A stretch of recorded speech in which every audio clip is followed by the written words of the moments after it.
Wito wa kujiunga na mafunzo ya Jeshi la Kujenga Taifa kundi la lazima mujibu wa sheria mwaka 2026. Mkuu wa Jeshi la Kujenga Taifa Meja Jenerali Rajab Nduku Mabele anatoa wito kwa vijana waliohitimu elimu ya sekondari kidato cha 6 mwaka 2026 kutoka shule zote za Tanzania bara na visiwani kuhudhuria mafunzo ya Jeshi la Kujenga Taifa kundi la lazima mujibu wa sheria kwa mwaka 2026. Sanjari na wito huo, Jeshi la Kujenga Taifa limewapangia makambi watakayokwenda kupatiwa mafunzo na wanatakiwa kuripoti makambini kuanzia tarehe 1 Juni hadi tarehe 7 Juni 2026. Wahitimu wenye mahitaji maalum, yani physical disabilities, waripoti katika makambi ya Ruvu JKT iliyopo Mlandizi mkoani Pwani, ambayo ina miundombinu ya kuwahudumia watu hao. Orodha kamili ya majina ya vijana hao, makambi ya Jeshi la Kujenga Taifa waliopangiwa, maeneo makambi hayo yalipo na vifaa wanavyotakiwa kwenda navyo inapatikana katika tovuti ya Jeshi la Kujenga Taifa ambayo ni www.jkt.mil.tz.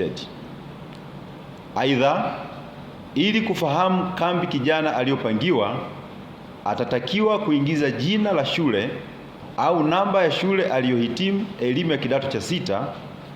Mbele ya jina la shule yake ataona neno lililoandikwa waliochaguliwa.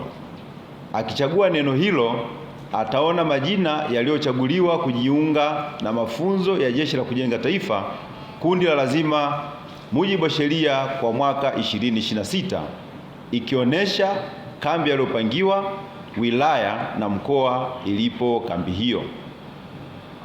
Ili kuona majina yote ya vijana na kambi walizopangiwa, mtumiaji atapakua JKT PDF 2026 iliyopo juu kulia katika ukurasa huo.